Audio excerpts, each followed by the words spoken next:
नमस्कार किसान साथियों, मैं आपका दोस्त नरेंद्र पोरवाल आपके अपने यूट्यूब चैनल देश की शान हमारे किसान में आपका बहुत बहुत स्वागत करता हूं। किसान साथियों, वैसे तो हमने खेती से संबंधित और लहसुन की फसल की शुरुआत से लेकर अंत तक की सभी जानकारी डाल रखी है, पर अभी एक रोग काफ़ी ज़्यादा तेज़ी से फैल रहा है जो कि हर वर्ष इस समय आता है। और लहसुन की जो फसल है वह 60 दिन क्रॉस करने के बाद, जब 60 दिन से लेकर 75 दिन के बीच में होती है, तब उसकी शुरुआत काफ़ी तेज़ी से होती है और सही समय पर उसे अगर कंट्रोल नहीं किया जाए तो वह काफ़ी ज़्यादा नुकसान कर देता है। जी हाँ किसान साथियों, हम बात कर रहे हैं काली मस्सी की, जो कि एक फंगस जनित रोग है और लहसुन में थ्रिप्स के बाद दूसरा रोग है जो कि सबसे ज़्यादा नुकसान करता है, जो कि नीचे की पत्तियों को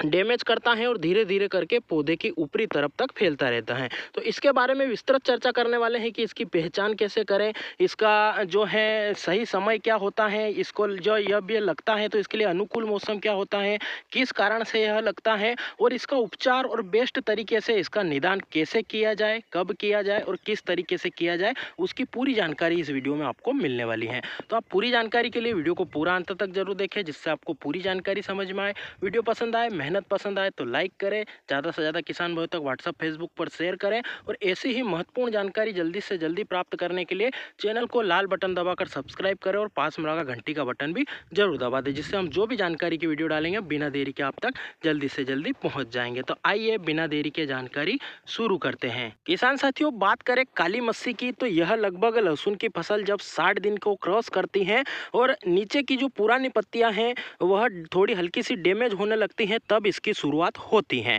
और यह लहसुन की फसल में काफ़ी ज़्यादा अटैक करता है। इसकी पहचान कैसे करें, अगर उसकी बात करें तो जो नीचे की 2 से 3 पत्तियां होती हैं उनमें हमें यह काले काले रंग की दिखाई देती हैं। इसकी शुरुआती अवस्था की अगर बात करें तो पत्ता इस प्रकार से हल्का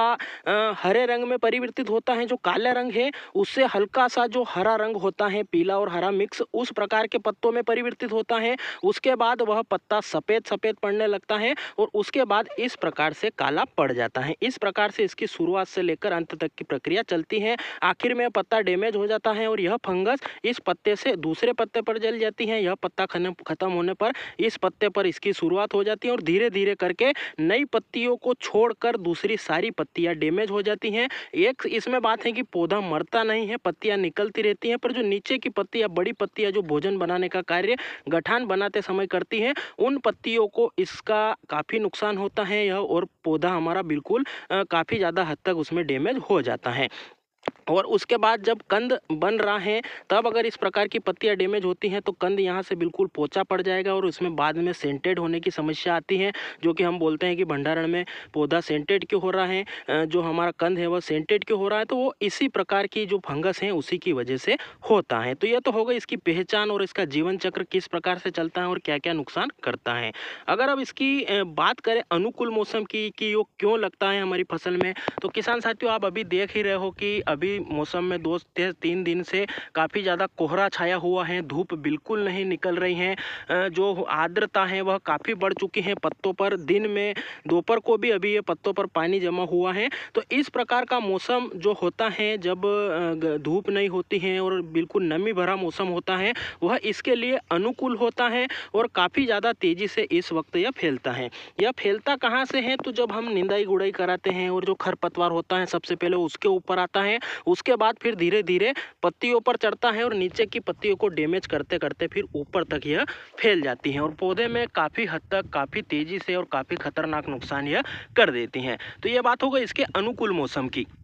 अब बात करें इसका निदान क्या किया जाए, तो इसको हम एक अच्छे से फंगीसाइड को लेकर स्प्रे करके इसका निदान कर सकते हैं। कोई विशेष घबराहट वाली बात नहीं है। जब इसकी शुरुआती अवस्था हो या थोड़ी थोड़ी नोक इसकी पीली पड़ने लगे या नीचे के 1-2 पत्ते ही जो पुराने पत्ते हैं वह ख़त्म होने लगे, तब से ही हमें इसकी शुरुआत करनी है। ज़्यादा रोग आने का इंतज़ार नहीं करना है, नहीं तो फिर बार बार स्प्रे करने पर भी इसका कोई उपाय नहीं हो पाएगा। तो इसकी शुरुआती अवस्था है जो आप देख रहे हो, इस प्रकार की कंडीशन आपको दिखने लगे तभी से आपको इसमें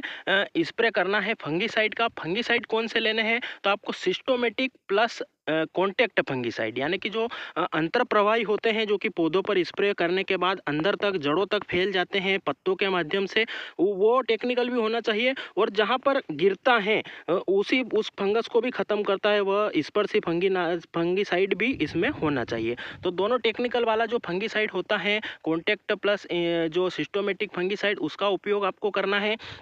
जिसमें बहुत सारे टेक्निकल आते हैं, जिसमें कि मेटालेक्सिस प्लस मेनकोजेब जो कि रेडोमिल के नाम से मिल जाता है। इसी टेक्निकल में एक सिस्कोन के नाम से अडामा का आता है, वह ले सकते हो, जिसमें कि यह दोनों तरह के फंगिसाइड होते हैं और काफ़ी अच्छे से कार्य कर सकते हैं। या फिर आप जो एजोस्ट्राबिन प्लस टेबुकोनाजोल का कॉम्बिनेशन आता है वो भी आप ले सकते हो। या फिर जो सल्फर प्लस टेबुकोनाजोल का स्वाधीन के नाम से टेक्निकल आता है। ऐसे बहुत सारे जो टेक्निकल हैं, धानुका कंपनी का लस्टर भी आता है, धानुका की कोनिका भी आती हैं, और भी कई सारे ऐसे फंगिसाइड हैं जो कि अनगिनत कंपनियां अनगिनत फंगिसाइड बना रही हैं। तो आपको जो भी आपके यहाँ पर अवेलेबल हो, चाहे आप कार्बेंडाजिम प्लस मेनकोजेब का जो सांप के नाम से आता है वह भी शुरुआती अवस्था में ले सकते हो। तो जिस प्रकार की आपके यहाँ पर समस्या है, शुरुआती अवस्था है, तो आप हल्का फंगिसाइड ले सकते हो। उसके बाद अगर थोड़ी समस्या बढ़ चुकी है या आपको गंभीर लग रही है तो आपको फिर जो मीडियम फंगिसाइड या हाई फंगिसाइड होते हैं उन पर जाना पड़ेगा, जिसमें कि मेरीवन आता है बीएसएफ का, या फिर जो नेटिव आता है बायर कंपनी का, या उसके बाद जो काफ़ी ज़्यादा टेक्निकल ऐसे हैं उन पर आप जाकर भी स्प्रे करके इस काली मस्सी या जो फंगस जनित रोग खतरनाक लग रहा है उससे निदान पा सकते हो और अपनी फसल को सुरक्षित रख सकते हो, अभी खड़ी फसल को भी, और आगे आने वाले समय में जब भंडारित करोगे तब भी उसमें सेंटेट की समस्या नहीं आएगी। तो ये आज दिनांक जो जनवरी का पहला दूसरा दिन है और ये मौसम अभी काफ़ी खतरनाक हो रहा है, और यही मौसम लहसुन की फसल में काली मस्सी लाने के लिए पर्याप्त है या अनुकूल है। तो इसमें आप सावधानी रखें कि जैसे ही मौसम खुलने लगे आप इसका उपाय जो हमने बताए हैं वो जरूर करें, और अपने फसल में जाकर देखें कि काली मस्सी अगर आ चुकी है या आने की संभावना लग रही है तो आप उसमें निदान तत्काल करें और अपनी फसल को बचाएं। तो किसान साथियों, ये थी काली मस्सी के पूरे जीवन परिचय से लेकर उसका निदान कैसे किया जाए, उसकी पहचान कैसे की जाए, उसका अनुकूल मौसम क्या होता है, ऐसी सटीक जानकारी आपको कैसी लगी कमेंट में ज़रूर बताएं। वीडियो को पूरा देखा है तो जय हिंद कमेंट जरूर करें। और किसान साथियों, आपके कोई सवाल या सुझाव या कोई भी फसल से संबंधित या लहसुन की फसल से संबंधित या भाव भविष्य से संबंधित कोई भी सुझाव या सवाल हो तो वह भी कमेंट जरूर करें, जिससे हम आपके सवालों के जवाब भी देंगे। आपके कोई सुझाव होंगे तो वह भी ज़्यादा से ज़्यादा किसान भाइयों तक पहुँचाने का हम प्रयास करेंगे, जिससे कि आपके सुझाव ज़्यादा से ज़्यादा किसान भाइयों तक जाएंगे। आपके पास कोई काली मस्सी की स्पेशल दवाई हो तो वह भी आप कमेंट में ज़रूर बता सकते हो, जिससे कि ज़्यादा से ज़्यादा किसान भाई उस दवाई का उपयोग करके लाभ ले सके। और किसान साथियों, चैनल पर खेती से संबंधित चाहे प्याज की खेती हो, लहसुन की खेती हो, उनमें शुरुआत से लेकर अंत तक कि आपको कौन सा खाद देना है, कौन सा स्प्रे करना है, खरपतवार नाशक का कब आपको स्प्रे करना है, और भंडारण तक की संपूर्ण जानकारी और भाव भविष्य तक की सभी जानकारी डाल रखी हैं। आप वह भी जाकर देखें, उन्हें भी लाइक शेयर और चैनल को सब्सक्राइब जरूर करें। वीडियो को पूरा देखने के लिए आपका विशेष धन्यवाद। फिर मिलते हैं नई जानकारी के साथ नए वीडियो में, तब तक के लिए जय हिंद, जय भारत, वंदे मातरम।